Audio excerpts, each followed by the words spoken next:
Good afternoon, good morning, wherever you are. So welcome to session 13, Disclosures and Reporting for Sustainable Finance. My name is Ivan Diaz-Rainey. I'm from the University of Otago, where I lead the Climate and Energy Finance team. I'm also one of the founding members and a director of GRASFI. So it's a great honor to have you with us today. We really have three really exciting papers. The topic of the session is reporting for sustainable finance, but perhaps a more accurate description might be reporting for climate finance. So all three papers have a strong climate focus and utilize carbon emissions. So without further ado, I'd like to introduce the first paper. So the first paper is by Malgorzata from the London Stock Exchange, and it's titled Navigating the Corporate Disclosure Gap, Multiple Imputation of Missing Not at Random Carbon Data. So over to you.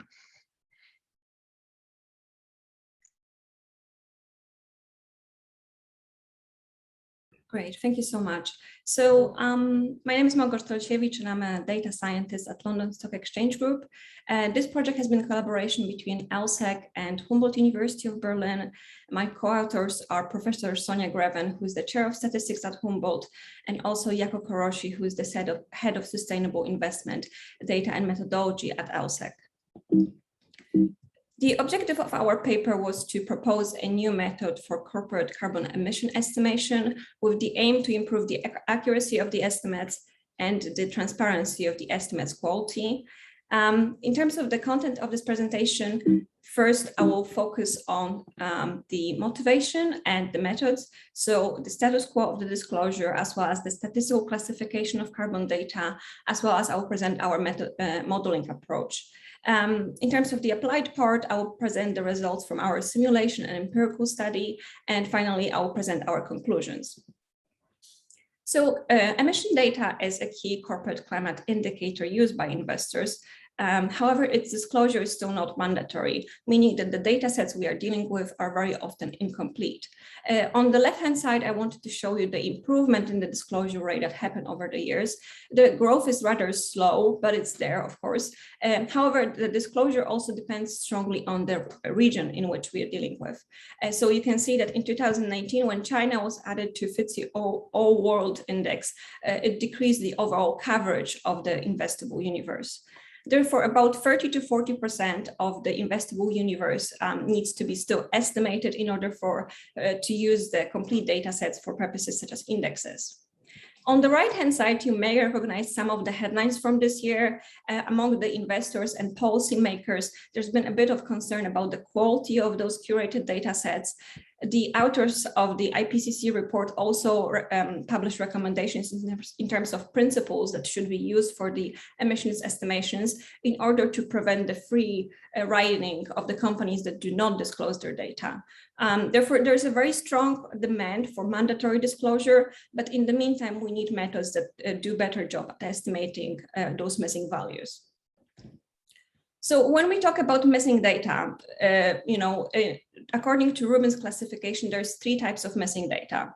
First, missing data can be missing completely at random, which basically means that neither observed or unobserved factors can explain which companies would report the emissions data. So we could decide who reports based on a lottery or flipping the coin, which we know that's not the case. Second type of missing data is missing at random, where the disclosure can be exclusively explained with observed factors such as size or sector.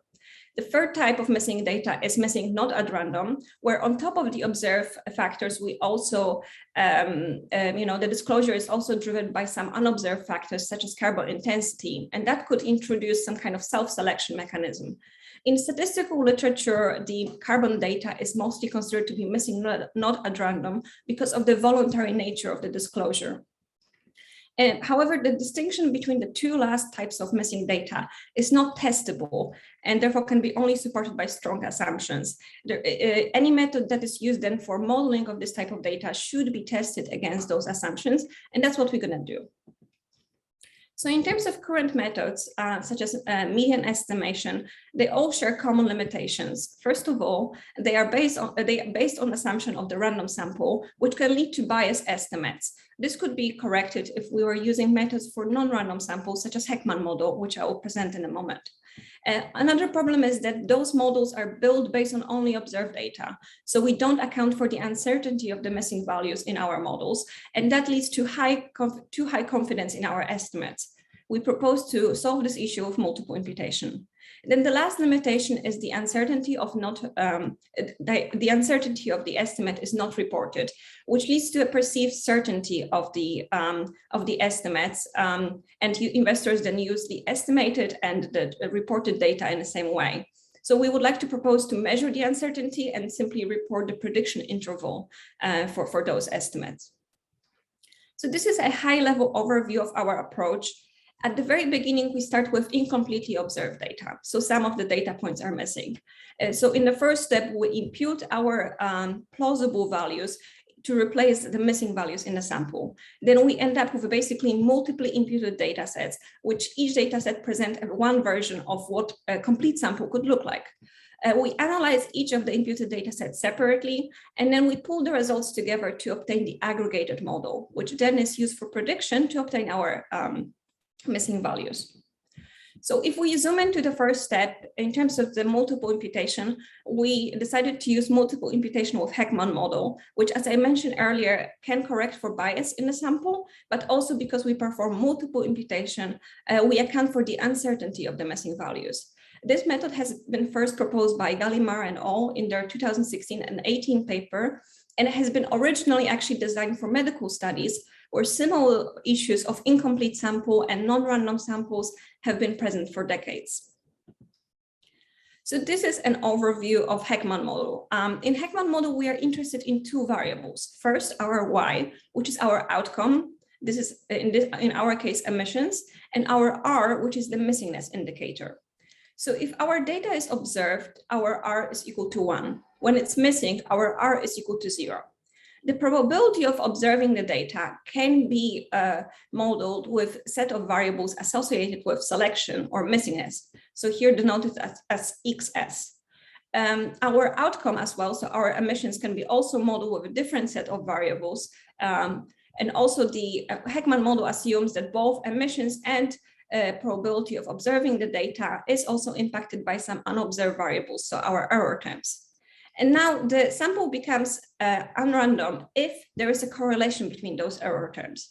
So in our case, we assume that the correlation is negative, meaning that companies with higher emission values are less likely to report it.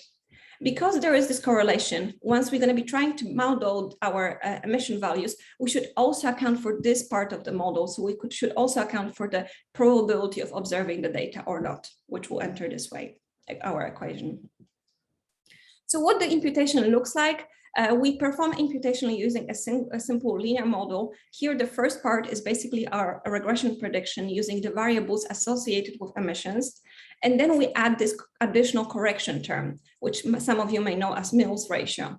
Here, as you can see, we use our XS, which are our variables associated with selection. We also multiply this term with our rho, which was our correlation between the error terms. So the stronger the correlation, the bigger the impact of the correction term on our imputed value.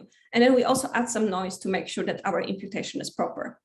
Because multiple imputation is a Bayesian approach, for each imputed data set, we basically draw the parameters of the model, which I highlighted in blue, from the respective posterior distribution. The posterior distribution can be obtained in two ways. First, one-step estimation, which is the maximum likelihood approach, and then two-step estimation. Maximum likelihood approach is more efficient, but two-step estimation is considered to be more robust. And therefore, we're going to apply both of those methods to compare their results. So now in the second step, we're going to analyze our imputed data set separately. We're going to pull the results together to get aggregated model, and then we're going to perform final prediction to measure the uncertainty of the reported values. So in terms of analysis of the imputed data sets, that's done with a simple regression analysis. So for each imputed data set J, we're going to just get our set of estimated coefficient beta J. And we're going to perform that m times. So in our case, we actually did it 5 times. So we created 5 imputed data sets at each time. To obtain the final estimate, we can then basically take an average of prediction from each imputed data set, or that would be also equivalent of just making performing prediction using our aggregated beta, which is an average of all betas from imputed data sets. So when we're going to be looking at performance of our methods, we're going to look both at how well they did in terms of the prediction of the beta hats, but also the prediction of the missing values. The advantage of multiple imputation techniques is that when we try to estimate the variance of our missing value, we account for first the variance within each imputed data set, but also then the variance between the imputed data sets. So we can see here that variance has 2 parts, within and between. And so that variance is then applied to estimate the simple prediction interval. But because we add this between part of the variance is wider, the prediction interval is wider, which reflects the uncertainty of the missing values much more accurately. So in terms of empirical sample we used for this exercise, we used the FTSE-Russell carbon emission data from 2018. We had a sample of over 6,500 companies, and we performed prediction for both scope 1 and scope 2. As you can see, the sample was global sample with Asia Pacific being the biggest region. However, as you can also see, that is the region which has the lowest ratio of observed data. In terms of size, companies that are larger tend to report much more, but they also constitute a rather small part of the sample. And within the industries, the distribution, of observed data was pretty uniform. Those were the variables that were available to us during the variable selection process, and we perform our variable selection using step AIC procedure. So because we are dealing with missing data, we don't really know what is the true value of the data. So we don't have a test set which we could use to test our approach. Therefore, we perform a simulation study to see how well our methods perform under different conditions. So we had 4 main scenarios. First, we had that the data was missing at random. So the sample was random. And then we had the 3 different scenarios for missing not at random data. So just to illustrate to you how those scenarios varied, we plotted on the x-axis the difference between carbon intensity within the observed and missing sample. So you can see here the first industry is utilities. So in missing at random scenario, this difference is slightly positive, which means that the observed data has higher intensity than the missing data. And that could be explained by the fact that, bigger companies tend to report more, but they also have higher carbon intensities.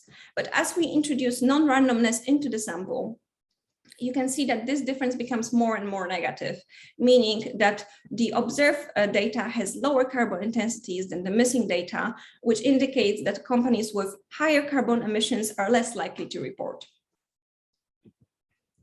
So in terms of method we applied the 2 proposed methods, which I here highlighted in blue.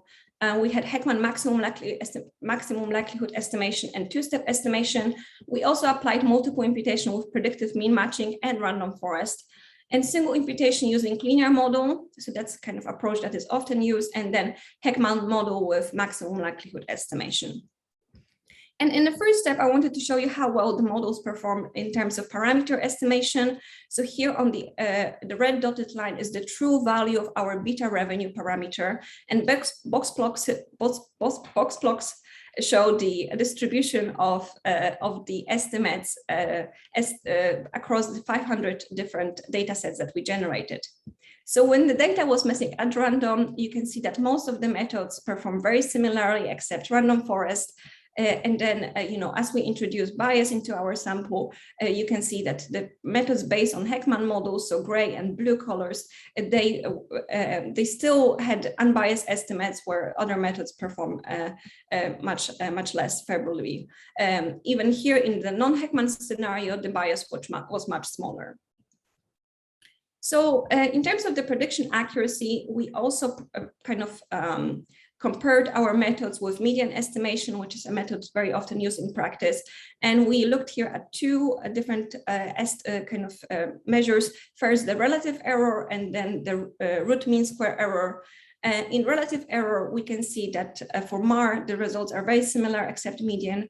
But then when we introduce bias for light and missing not at random, and heavy missing not at random scenario, the proposed methods, they had higher relative error than, for example, linear model or predictive mean matching, which would indicate that our methods did not particularly well with estimation of very small values, because relative error is sensitive to very small true values. In terms of RMSE, however, our proposed methods perform much better for missing not at random scenarios, meaning that the errors that prediction errors were much smaller. So now, what I wanted to show you also was we proposed to report the prediction interval length for different methods. And here we plotted that on the x-axis, and on the y-axis, we plotted the coverage rate, meaning what proportion of the the estimates where actually the true value was located within the predicted prediction interval. So the optimal method would be here somewhere on the top left corner, where we have a very high certainty, so very small prediction interval, but also very high coverage rate. For single imputation methods, you can see that coverage rate was much smaller because of the smaller prediction intervals,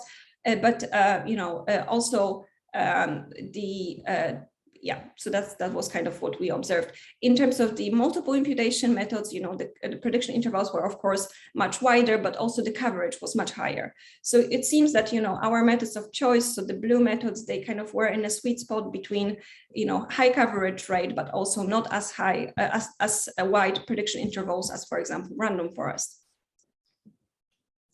So on top of our simulation study, we also applied our methods to empirical sample. Of course, we did not have really the test set, but what we decided to do is to compare our 2000 estimates with 2019 reported values.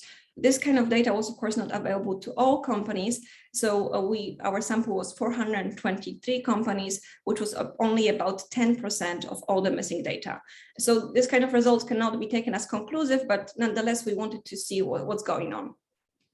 So here you first can see that when we plotted the 2000 estimates against the 2019 values, reported values, the diagonal line would indicate that the values are the same. The single imputation methods were much more scattered, so there was much more efficiency in the estimates, where multiple imputation methods gave much more condensed results. In terms of R-square, actually, there's not much difference between the multiple imputation methods, and actually single imputation Heckman model also had a very similar value.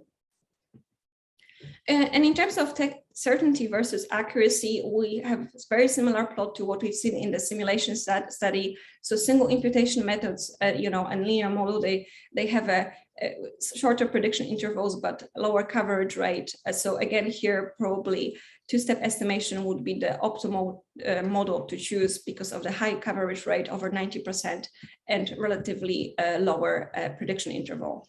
In terms of the average relative error and the RMSE, other than median, all the methods perform very similarly. But this could be argued that the sample that reported in 2018 and that almost reported in 2018, because they started reporting in 2019, is not very different, and therefore we don't really see a lot of we don't capture a lot of bias in the sample. So this is just the last plot I wanted to show you from the empirical results. We also looked at how the results vary across different industries. And here you can see that in the financial industry, which has the lowest values reported, had also the highest relative error. And this is again because relative error, we divide by the true value, therefore the relative error is sensitive to small values. And across different industries, other than median, all the methods tend to perform very similarly. The two industries that are quite interesting is the telecommunication and utilities, where actually median estimation tend to perform better than the other methods. And those were two industries for which observed ratio was the highest, so about 60%. which would indicate that, if we have enough data, the simpler methods can also perform pretty well. But again, because of the small sample size we had for this exercise, this cannot be conclusive. So in conclusion, I just want, the proposed by us method based on multiple imputation using Heckman model can improve the accuracy of the corporate emissions estimate if the data is in fact missing not at random. And then prediction models based on multiple imputation, they reflect the uncertainty of the missing values more accurately and result in higher coverage rate. And finally, we think that reporting prediction interval length seems like an appropriate way to improve the transparency of the predicted values and give investors full information in terms of the data that they are using for their investment decisions. Thank you. And I'm looking forward to your questions. Wonderful, fantastic timing as well. So right on time. Just for the audience, please, I should have probably said this at the beginning. Please put your questions in the chat section. At the moment, I don't see any, but so I'll ask a couple of questions, just mainly points of clarification. So you did this for scope 1 and scope 2, is that correct? Correct, yes. So did you consider doing it for scope 3, or you just felt that was just too problematic? I think it would be really interesting to see it for scope 3, but we know that scope 3 data is quite behind in terms of reporting, and also there's additional level of complexity because of the categorical kind of classification of scope 3 data. So I think this would be interesting to do, but maybe in the next stage of the project for sure. Okay, and so if I understood correctly, you make an assumption that firms with higher emissions were less likely to report. Is that an underlying assumption of your method? I mean, yes. So this was kind of in our simulation approach. We used that assumption, which, quite a few papers published on this topic. They kind of always talk about this kind of resistance in terms of reporting for companies that know that their emission values can be a bit higher than competitors. And that's why we assume the correlation to be negative between the error terms. Right. But in the first stage of the project, I actually run also the method with positive correlation, because that could also be the case. And the results kind of were the same. As long as there is some kind of correlation, the model is able to detect that. Okay, because when you say emissions are higher, firms with higher emissions are less likely to report. I guess it depends how you measure what are higher emissions, right? Is it absolute? Is it a intensity measure, right? And how you measure that intensity? So relative to sales, relative to total assets, I think, yeah, there could be big differences there. Yeah, absolutely. I think, depending on whether you want to estimate the, just intensity or the total emissions, the kind of the modeling has to change. But I think, that's why depending on your outcome variable, you can perform a variable selection separately and do this exercise again and again. Cool. But it's great that you did that exercise of changing the assumption and the results hold that way. Hey, very, very exciting research. So yes, congratulations. Don't see any questions in the chat. So if anybody does have questions, then do put them in the chat, and I'm sure we'll have time at the end to come back to them. So thank you very much. And yeah, that's all for you now. And we move on to the next paper. So the next paper is by Santanu, and it's entitled Institutional Investors and Carbon Emissions, Evidence from the US EPA's Semi-Scientific Reporting Mandate. So Santanu, welcome, and over to you. Great, thank you. I hope you can hear me clearly. Loud and clear. Great, thanks. So first of all, I'd like to thank the organizers for including our paper in this wonderful conference. As you can see, so this is a joint work with Stefan Ruenzi. And in this paper, we want to understand how institutional investors in US react to carbon emissions of firms. And we think this is particularly interesting because there is a growing debate about understanding how investors actually take care of carbon or take into account carbon emissions in their portfolio choice. And how can an investor react to carbon emissions? So theoretically, there are two broad ways that an investor can take. So first is this one method where it is kind of a quote from Harvard Management Company, which kind of manages Harvard's endowment assets. And they clearly say that they want to take advantage of their ownership and influence companies' operations to reduce their carbon footprint. And this type of approach is commonly known as this engagement-based approach. And this more recent theoretical papers have kind of argued that this engagement-based approach can be socially optimal if there are more responsible investors who can exercise their voice. So this is one way how investors can react. And perhaps at the opposite end of this scale, you have again another quote or another approach. This is from Stanford Management Company again, which manages Stanford's endowment assets. They clearly say that they want to get rid of their holdings in fossil fuel companies. And this approach is commonly known as this divestment-based approach, where an investor can exit or sell their shares in such, let's say, dirty firms. And through their divestment, they hope to increase the cost of capital for these carbon-intensive firms, and which would then disincentivize them to carry on further polluting projects and conversely to become more green. Okay, and this is exactly these are the two basic hypotheses what we are going to test out in our data. So specifically, we ask our main research question is: are institutional investors actually targeting firms with higher emissions, or they are divesting away from such firms? Additionally, we want to we ask how do climate conscious investors react? So do they divest or engage with such firms? What are the firm-specific characteristics that enables such decisions? And finally, are there any impact of such actions on the carbon footprint of the portfolio firms? Sorry, could I ask you a quick question? Sorry. So when you say are the institutions actually targeting the firms with higher emissions, targeting in what sense? So are they? So do we see in the data if they're kind of increasing their holding in firms which have higher carbon emissions, and later on we find do we find some evidence consistent with this targeting or voice-based channels? So which will become clear on, I hope, in the later slides. Thank you. Sorry to interrupt. No problem. Yeah. So these are the main research questions that we are after, and in order to answer this question, we would take our main data set on carbon emissions. We would take advantage of this data set. It is this US EPA greenhouse gas reporting data.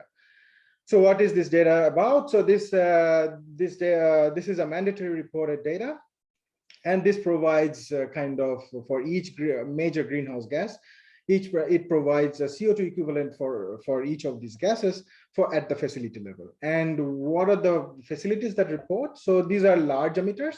So any facility that has more than 25,000 tons of CO2 equivalent has to report to this program. And once they report, EPA performs or verifies their reporting and then publishes this data and makes it publicly available. And an important piece of information that is very critical for our study is this global warming potentials of these greenhouse gases, and these global warming potentials we get it from the various IPCC reports. And if you're curious about what kind of investors we are talking about, so primarily we are talking about large investors. So in this case, investors that file 13F with the US SEC. So these are our main data sources, and using this data source, we apply a kind of identification strategy to overcome potential endogeneity issues in this setting. So what kind of endogeneity issues we are talking about? So first of all, for example, if one correlate institutional ownership, which is IO here, with carbon emissions, then one can find that IO can be negatively correlated with emissions. But then we know from the existing literature that firms that have higher emissions can also be poorly governed. They can have inferior factors of production, and they might face other regulatory costs. And investors might be reacting to these underlying reasons as opposed to the emissions. And then we again would misattribute such negative correlation as investors being divesting away from such firms, right? Alternatively, it can also be true that you can also observe a positive correlation. This again can be due to the fact that firms with higher emissions can also be larger firms. They can be more profitable and can higher returns in the future, and or they have unique innovation strategies, and then investors might be reacting to these underlying reasons as opposed to the emissions. Again, and this again would lead us to this omitted variable bias in a normal OLS. Now, so what we want to do, we through our identification strategy, we hope that we kind of alleviate such concerns to a larger degree, and then see how, if we can find out how investors actually react. So what do we do? So we take advantage of US EPA's mandate that they require firms to report their emissions based on outdated global warming potential, right? So what they do is that, for example, in 2012, the global warming potential of methane, as per the latest scientific report, was 25 CO2 equivalent, right? So per unit emission of methane. And this was known from 2007. However, EPA mandated firms to report 21 CO2 equivalent for each unit of methane, and this mandate comes from a very old version of the second assessment report of the IPCC, published in 1995. Now, what we do here in this case is that if this is the case, then we argue that for the same firm at the same point in time, that is at the point in time of the disclosure, investors would know that a firm's scientific emission is 4 CO2 equivalent higher per unit emissions of methane. Okay, and this 4 CO2 equivalent difference, scaled by a proxy of firm size, is our main variable of interest, which we call as which we denote as delta CO2 in the subsequent slides. Now, what it does, we argue that this keeps firm level observable and unobservable factors constant, because we are looking at the same firm at the point in time of their disclosure, while only changing the information regarding the emission of a firm at the time of disclosure. So the emission doesn't change, but we are exploiting this heterogeneity in the information that an investor might have. And once this thus allows us to analyze how investors would react if a firm's emission would change, all else equal. Okay, so once we have this setting, we run a difference in difference type of analysis, where our based on quarterly holding of institutional investors around the disclosure quarter, where the left-hand side variable is IO, that is the institutional ownership, and our main coefficient of interest is beta 2 here, which is a double interaction term of post, which takes the value of 1 for the quarters after the disclosure, and delta CO2 is our main variable of interest. To be noted here, we are interested in within firm changes. So we've put a firm fixed effects as denoted by delta I, and we also take care of calendar year fixed effects. And additionally, we only take the first time disclosure of each firm, so that we clearly capture new information that is available. And we put additional filters just to make sure that our setting is clean enough. Now, once we run this regression, what do we find? So this is our main result graphically. So t equal to 0 is the disclosure quarter, and you can see that compared to before, after the disclosure, you see an increase in institutional ownership in firms that have higher scientific emissions compared to their reported emissions. Like in terms of economic magnitude, it means that one standard deviation higher scientific emissions is associated with 0.5% higher institutional ownership. Okay. And this is basically very robust across various specifications. So here the first column is the same result as we showed graphically before, and then the next three columns are some other robustness checks that we did, and there are a few more robustness tests that we also included in the paper. And this, so the main conclusion is that this association seems to be quite robust. Okay. Now the next question is what are the drivers behind this result? So, and the first thing that came into our mind is that maybe there is a difference between how climate conscious investors behave versus how investors that are not climate conscious they behave. Right. So what we did is that we defined we focused our attention on investors' climate change consciousness, and we measure climate change consciousness of investors by taking this EL climate change opinion map and simply categorize investors who are located in US states with greater than median climate change consciousness as being high climate change conscious, that is IOH, and there are others as low climate change consciousness, that is IOL. So to be noted here that we cannot distinguish through this measure whether the investors behaving in a certain way are because of their own climate change consciousness or they are driven by their clients' climate change consciousness. That is not, we cannot distinguish between these two explanations. Now, once we measure these variables, so we run the same specification as before separately for IOH and IOL. And what we find here is that the result seems to be coming from high climate change conscious investors. Now, this evidence can be consistent with two explanations. So one is that these investors are greenwashing possibly their clientele, and secondly, it can also be consistent with these investors, as we alluded to before, that they can be selectively targeting companies that they think that has the ability to decrease their carbon emissions in the future, or they might be able to engage with them again. That would lead to lower carbon emissions in the future. And you can think this in this framework, and that's specifically what we test going forward.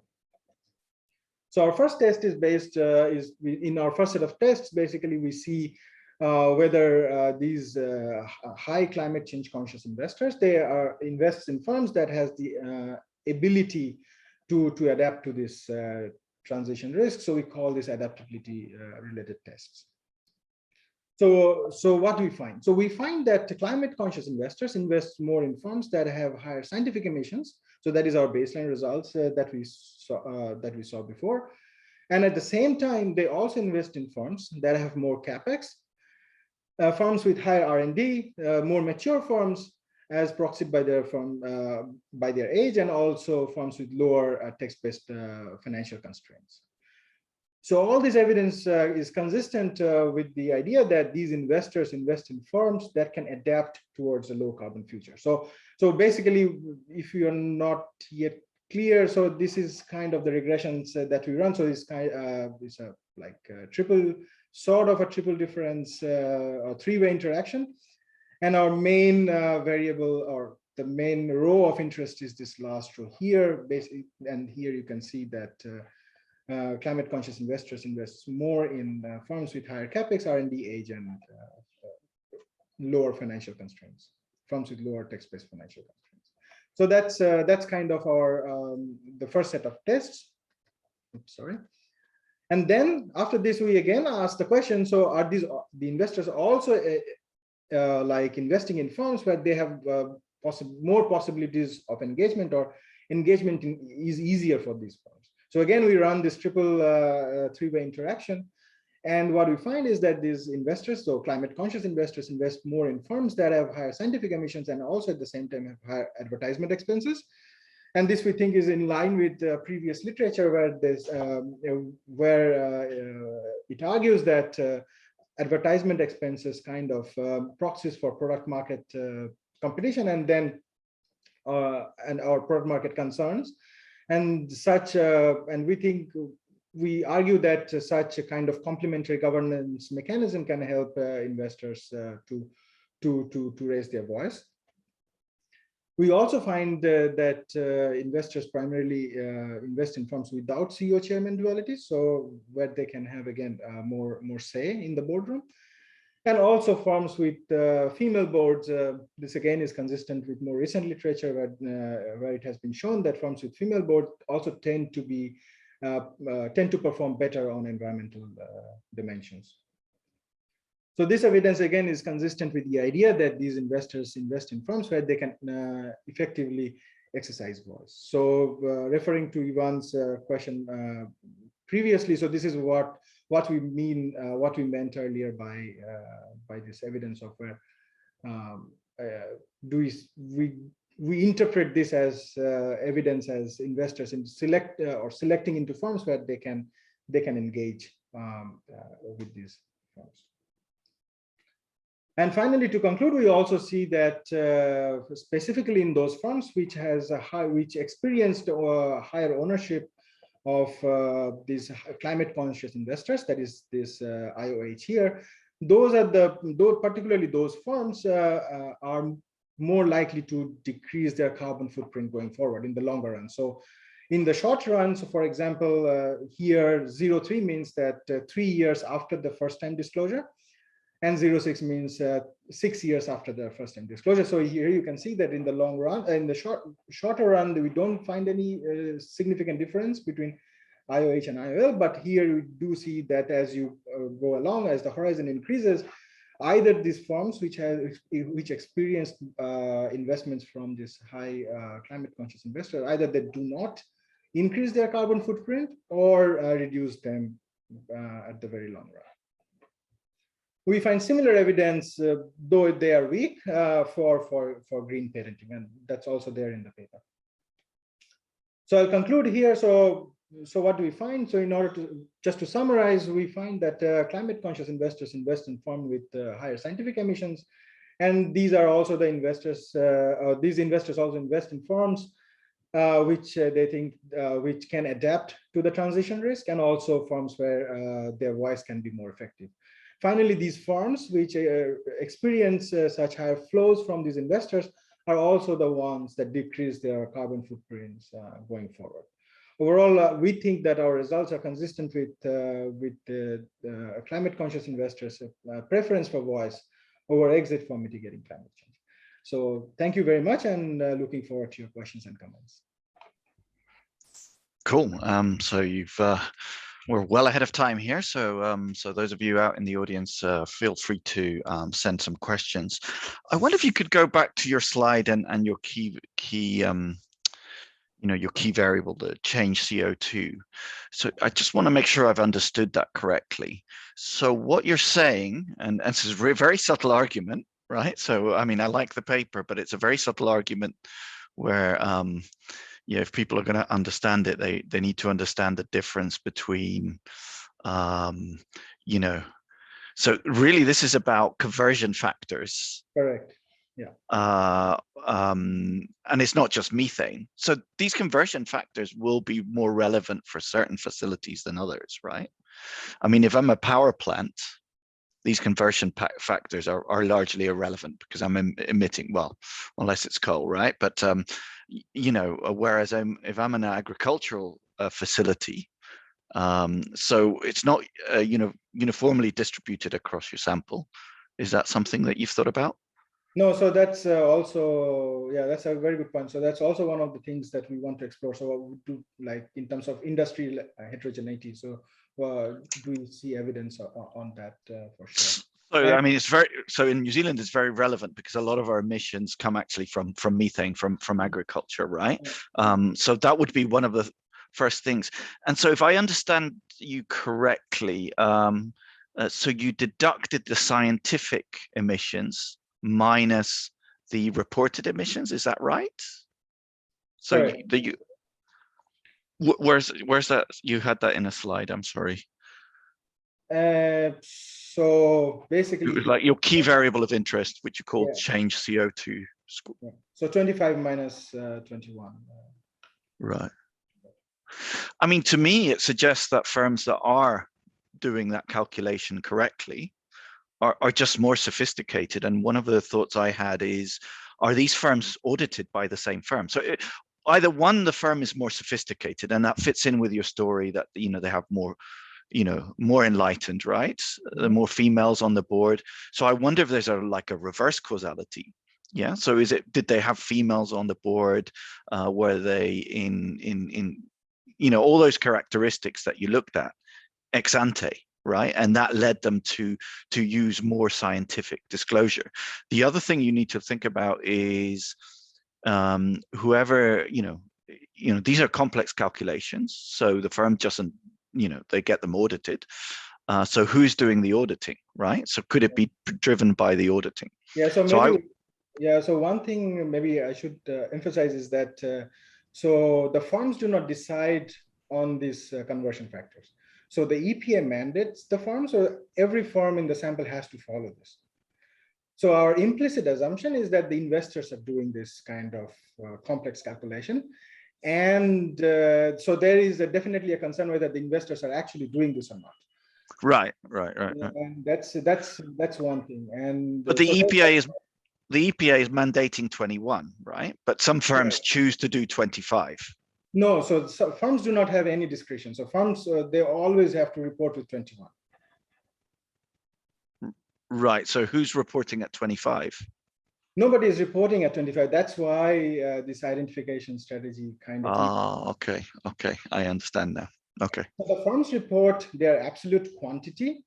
Like if you go to this facility reporting, they also report their, let's say 100 kilograms of methane they have used, or they have emitted. They also report 2100 for this 100 tons of methane, let's say. So that's what they report. Nobody reports 2500. So you're saying the investors are doing that calculation? Exactly. Yeah. That's got it. Right. Okay. And your second point, I think it's So I mean, these cross-sectional differences with your all these firm characteristics. So these are all ex ante, and so we do not have a very causal story to say, like, let's say these are these really targeting specifically targeted investments based on their that they want to be activist, right? So in terms of climate change or not, but that's why we say kind of these are consistent with this storyline that we find this set of evidence. But that's and you used absolute CO2 rather than CO2 intensities here, or we use CO2 intensities. Okay, cool. Wonderful. I see at the moment, let me double check. I don't see any questions. So again, if you have any questions, then feel free to add them to the chat section, and we can ask Santanu at the end. So Santanu, very interesting paper. Yeah, it's very subtle though. So, you know, writing it up is going to be, you know, a challenge, but I'm sure you'll rise to that challenge. Thank you. Cool. Thank you very much. Okay, so we move on to our last paper, and this is by Benoit. He's at the Banque de France, and it's entitled "Showing Off Clean Hands: Mandatory Climate-Related Disclosures by Financial Institutions and the Financing of Fossil Energy." And this builds on the 2016 law, and sort of takes advantage of in effect a natural experiment that's gone on there. So Benoit, welcome. Look forward very much to your presentation, and over to you. Thanks a lot, Ivan, and thanks a lot to the organizers for including this paper in this session. So my name is Benoit Nguyen, and this is a joint work with Jean-Stefan Maisonnier, a colleague from Banque de France. And this paper is really about what happens when investors are asked to reveal information about what they fund. And an excellent case study is the climate-related disclosures. So Santanu's paper was about disclosure on the firms. Here, the paper is about disclosure of investors. And of course, understanding if this kind of instrument can help in speeding up the transition is quite crucial. So as you may know, at the COP21 in December 2015, the conference addressed a call for action to private finance to take a more decisive role in the financing of the transition. And in response to that, there has been a number of private initiatives to promote a greater transparency of the finance industry on a voluntary basis. And in parallel, there has been a move from regulators towards mandatory disclosure. So France pioneered this kind of approach in 2015. That the object of this paper. But it is also incoming in a way at a larger scale in the European Union or in the US. So one key question is what we can expect from this kind of mandatory disclosure versus a voluntary disclosure on financial institution. So how do we test this hypothesis? Well, we are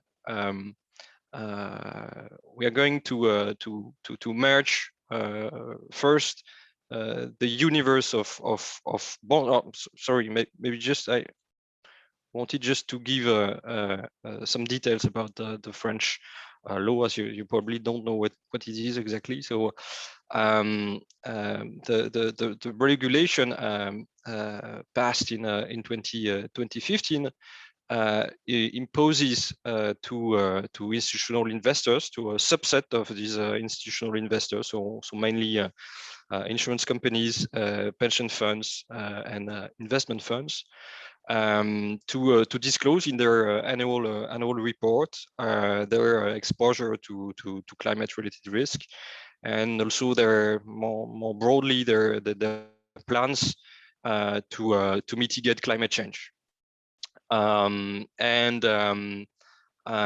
This is the first attempt to set this kind of regulation in Europe at the time, and to see whether this regulation has an impact on the holdings of these investors. Well, we look at their investments in fossil energy securities, and the reason is first that the fossil fuels are responsible for the bulk of the CO2 emissions, according to IPCC.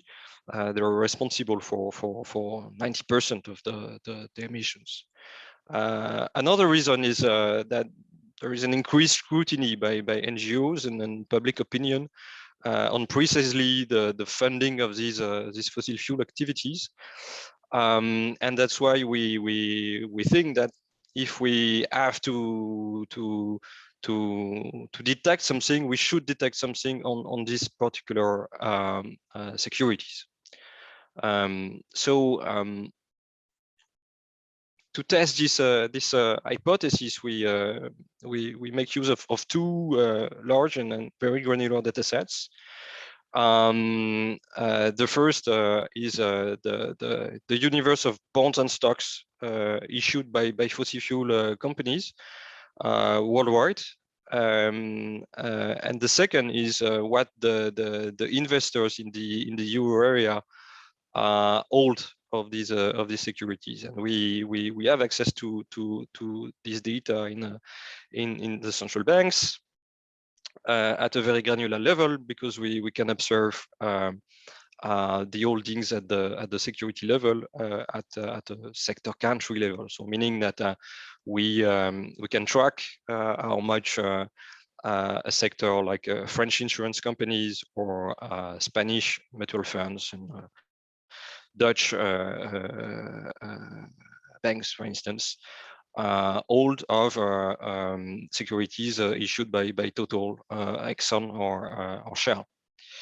And actually, what we can track is very large. We can track a bit more than 7,000 securities issued by almost 3,000 fossil fuel companies worldwide. And then what we do is just to run a very standard if-in-diff regression in comparing the investment before and after the start of the regulation in France between treated investors. So treated investors here meaning insurance, pension funds, and asset managers in France versus a control group composed of all the other investors in the other European countries, and French banks are exempted from this regulation, so we add them in the control group. And of course, there might be a lot of confounding factor in doing this analysis, so we control for a lot of things, but I'll be a bit clearer later on this exercise. So to give you the main takeaways of our paper, the main results, we do find a statistically and economically significant decrease in fossil holdings by around 40% for the investors targeted by the regulation, relatively to the control group. And this is, as you will see, mainly driven by relocation out of the most carbon intensive securities, especially stocks of non-euro area countries. So there is a kind of home bias, if you want, in the divestment of investors out of fossil fuel securities. I'm going to skip the literature, but well, obviously we connect to a lot of papers in the session and outside, but we connect to two major strands. One is the effect of extra financial disclosure, and the second one is how investors factor in climate risks. Okay. So let me give you a very brief view on the data first, to give you the big numbers on the fossil fuel investment in the euro area. Well, the first interesting thing is that these well, the holdings of all euro area investors in those fossil fuel firms amount to around 600 billion euros, and that's pretty stable during our period under review. What is well, quite obviously, most of these holdings are in the financial sectors. The financial sectors, asset managers here hold the bulk of these securities, followed by insurance companies, pension funds here, and banks tend to hold far less amount of these securities. And non-financial, let's say households, for instance, or corporates, are a tiny fraction of these holdings in the euro area. But is a bit more interesting for our exercise here is to well, to have a look on the dynamics of these portfolio holdings between investors that are targeted by the regulation and those that are not targeted by the regulation. So here you can see in this graph well, a relative parallel trend between those two groups before the implementation of the regulation. So it's materialized by this vertical red bar.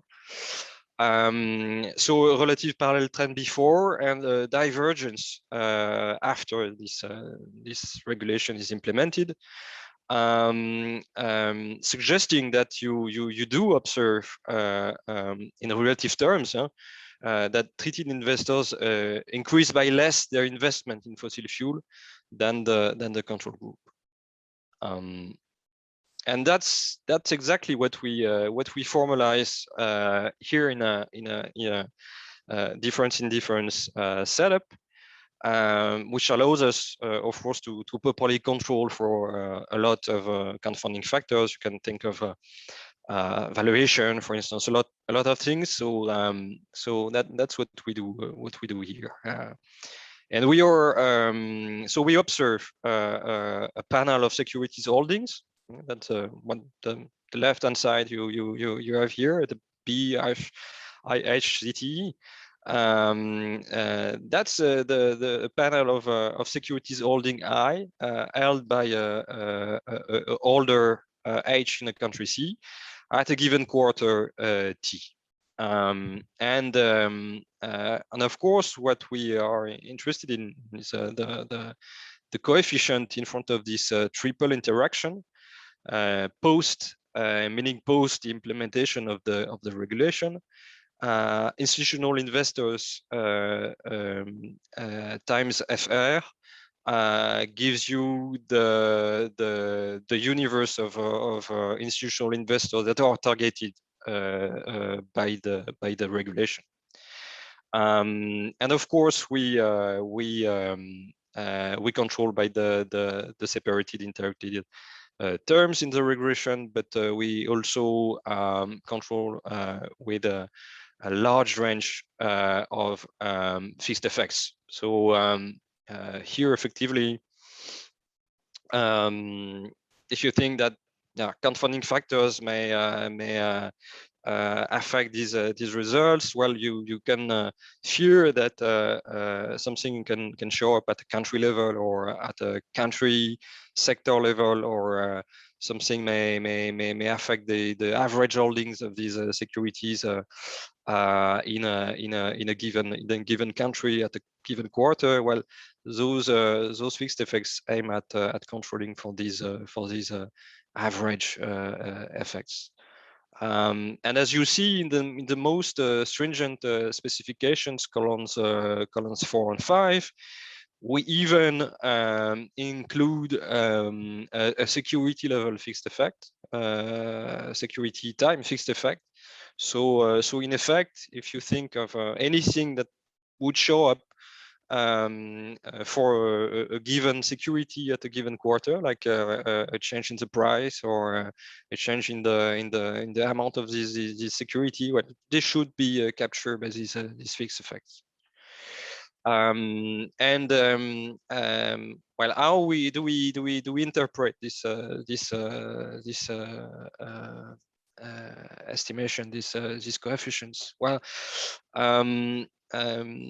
the left-hand side here is expressed in log amounts. So you have to do a bit of math to translate those coefficients into a change into the holdings. But this points to a decrease of the holdings in fossil fuel securities by the targeted investors by something like 40%, 44%, all things equal. And well, the significance and the relative stability of this coefficient suggests that this magnitude is quite robust.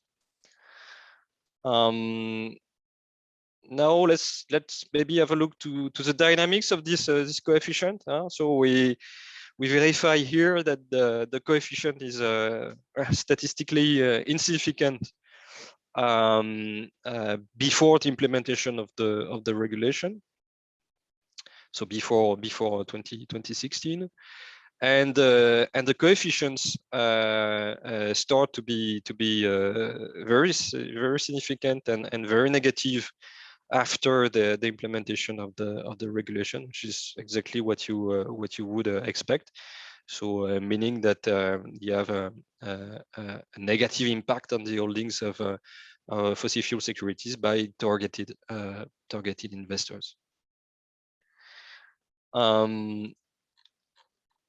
Turning maybe to the robustness exercises we run. I'm not going to enter into too much details here, but well, you can imagine that the countries in the control group, for instance, may have a role. So while we drop each country of the euro area from the control group in turn, just to make sure that the effect that we detect is not just kind of artifact or something we don't know about, something occurring in Germany at the same time it happens in France, for instance. That the idea. So results are robust to this double check. Price fluctuation. So I said a few words before, but we make sure that the results are not affected by the valuation. We also have quite frequently the question about, okay, you use this universe of fossil fuel securities, but what about the green bonds eventually issued by oil companies? They have no impact, so we control for that. We excluded the very little numbers of green bonds in the list, just to make sure that it has no effect. And also on a bit more on an econometric note, we also run a 2-period cross-sectional approach, just collapsing the time dimension before and after the implementation of the regulation. We also have an exercise in the extensive margin. So what I talked about was the intensive margin. So how much of the security you invest in as an investors, but we also have consistent results on the probability of investing in a holding fossil in a fossil fuel security. So that's very consistent with the analysis in the intensive margin. And maybe a bit more concrete, we also wanted to have a view on the divestment, especially on how it occur and for which type of security. So what we did is to look at the different types of securities. The main result here is that the most of the divestment by the targeted investors occurred for non-euro area companies. So companies outside from the euro area. And also quite interestingly for the most carbon intensive stocks. So we distinguish among our list by activity, by the main activity of the firm, and we do find a larger coefficient in front of securities issued by coal or unconventional, like fracking, for instance, companies than for the companies in oil and gas. Security type, well, we do find a larger, largely more significant effect for stocks rather than for bonds. So I liked a lot the very clear explanation by Santanu just before, that would mean that probably that the investors would prefer to exit to exit the companies, to exit the ownership of companies involved in carbon-intensive activities. Okay, and well, I think we have an exercise here in very similar to what Santanu's presented in the previous paper.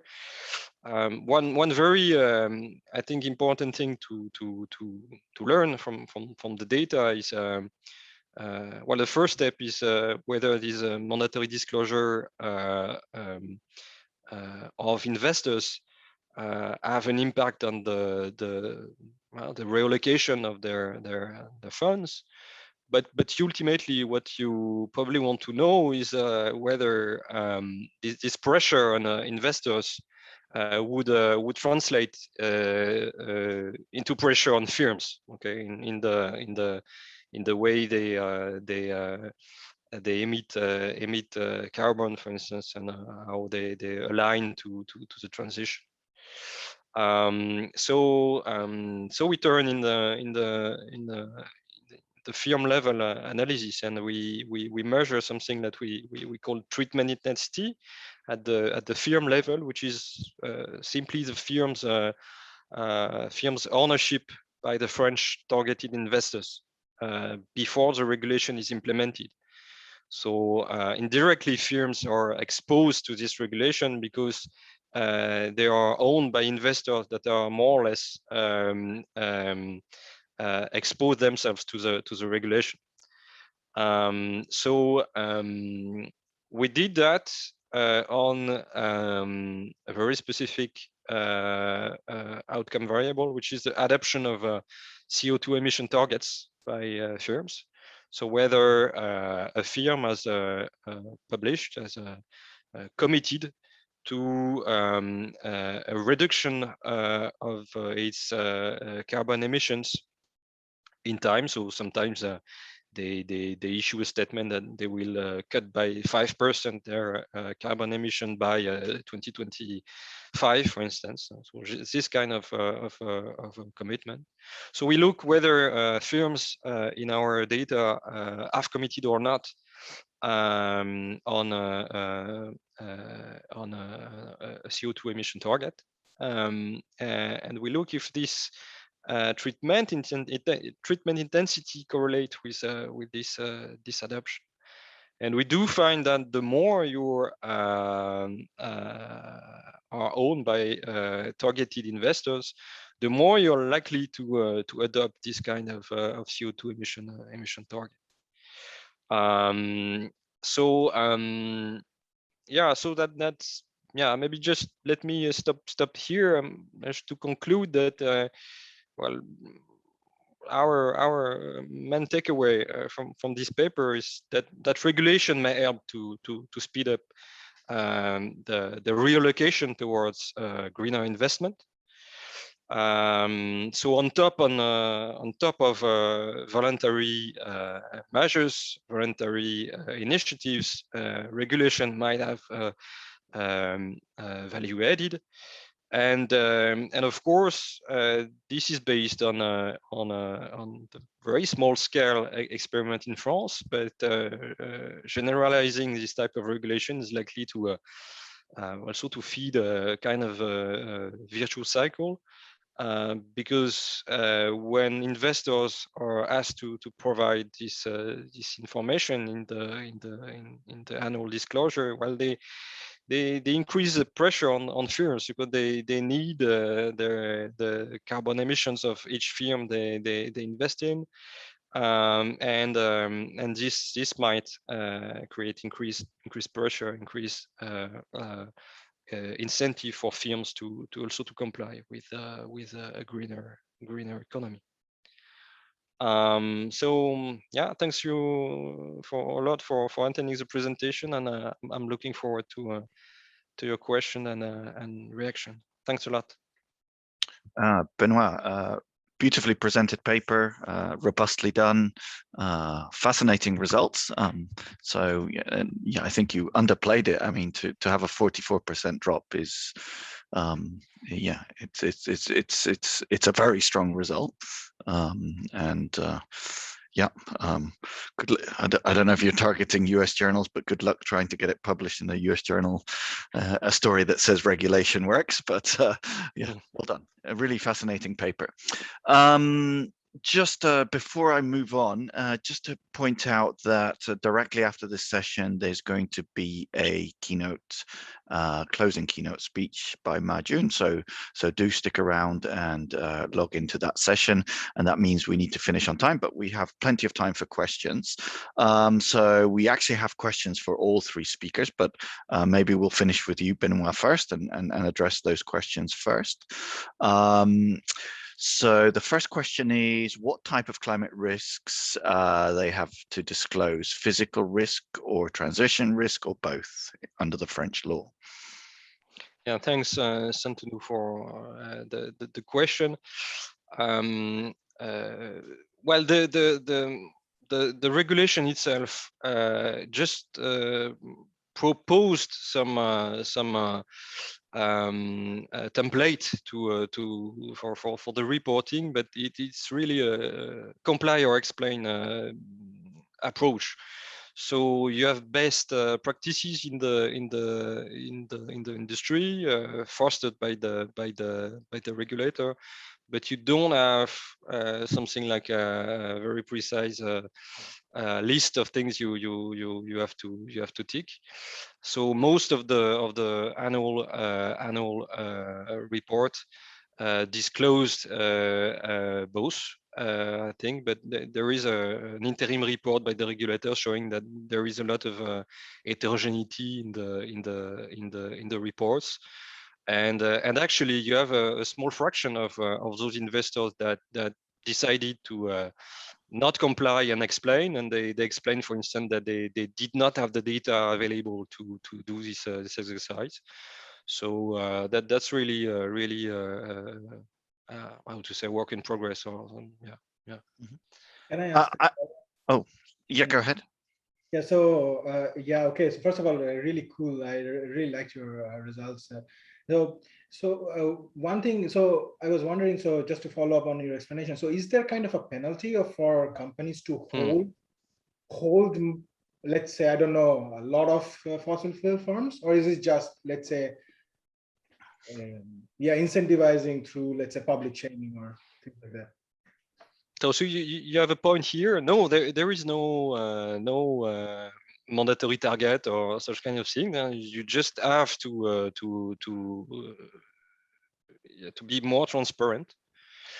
And there is also well, a kind of gray zone here on whether the reporting itself can be subject to a penalty. So if you miss the reporting deadline, what happens to you? We don't really know. So obviously you don't go in jail if you miss the report. But no, that's really yeah, an experiment of the French regulator. Comply or explain basis. That's, I think, and don't want to go too far, because I don't have to comment on regulators' view and objects, but I think one key aim of this regulation was to make emerge from the industry, from the data provider, and so on, a technology for us to be able to produce this report and to let emerge from the industry the best practices. Just quickly, so that we can move on to the other two. So this is a question from me. Why were banks excluded? Do you know? Quick. So in the French law, you said that, yeah. Is there a good reason why banks were excluded?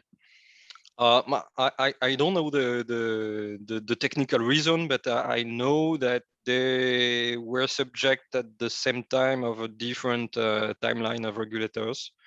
So, for instance, they now report stress testing, climate stress test in France, So there were, in a way, different regulations, probably a bit more stringent for banks actually, but not on this type of transparency on holdings.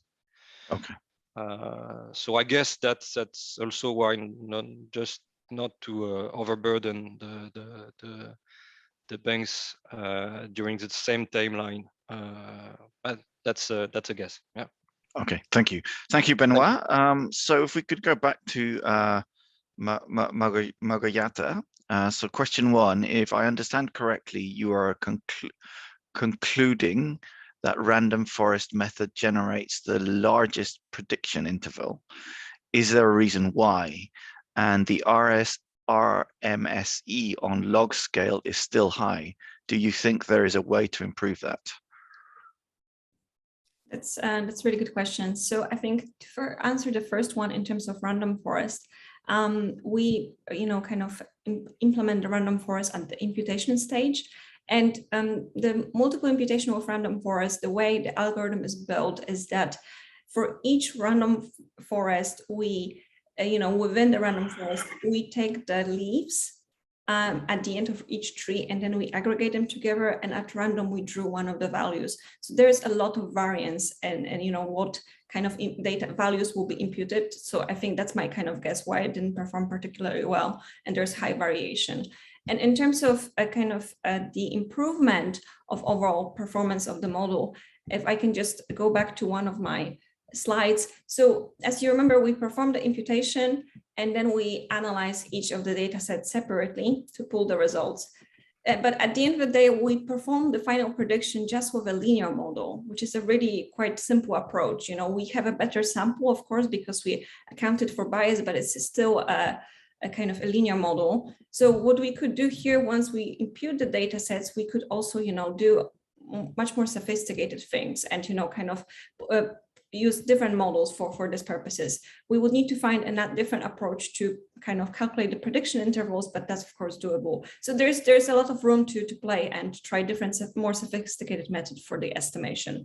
Also, we could add more variables. Kind of our models were very simplistic, 2 to 4 variables, so it's not that much actually. Cool. I suspect that was a Quinn Win, Quinn Nugent, that my PhD student, or my former PhD student, who put that question in. So yeah, you might want to look at our paper as well. Thank you for that. Santanu, question for you. I think it was sort of slightly related to what I raised. So knowing that the majority of emissions are CO2, how large are the differences between scientific and actual emissions? Yeah, so thanks for the question. So yeah, so that's two things. So yeah, so everything is related or relative to CO2 emissions. So that's how these global warming potentials are calculated. So in that case, a straight answer to your question is we find in our sample, roughly, let's say, on average, there is a difference of 1.6 to 2%. That's the sample average of, if you take this overall CO2 emissions and then you take this delta of this difference between the scientific and the reported emissions values. Right. So that's kind of the in-sample average. And we looked at are there any firms which only emit CO2 and not any other gases? So in the sample we found we had only 5 firms that only emits CO2 and not any other type of greenhouse gases. So, and we ran our robustness test also by excluding this firm. I mean, 5 firms doesn't make any difference at all. So that's yeah. Okay, wonderful. Okay, I think that really covers most of the questions. Can I ask one question? Sorry. Of course, yes. Yeah, so I have one question for Malgorzata. So I was wondering if I understood the settings. I'm pretty sure I didn't understand the nitty-gritties of the thing. So my question is, can you identify forms which are, let's say, reporting lower values than they should through your method? So coming from this greenwashing concept, like trying to identify which firms greenwash and which firms don't. I think, in terms of detection of bias, as I said, the distinction between missing at random and missing not at random data, unfortunately, is not testable. So this would be very difficult to do. And, even when I tried to estimate the raw, we were not able to actually to reject the null hypothesis that the rho is actually equal to 0.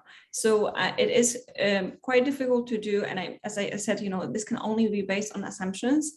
But I think, the model itself, the whole idea is that the bigger probability of observing the data, the less we penalize. So, the better the sector does in terms of reporting, the more complete sample you have, you start estimating from. So if there is very little reporting, we kind of assume that we just don't know much, and we try to correct for that.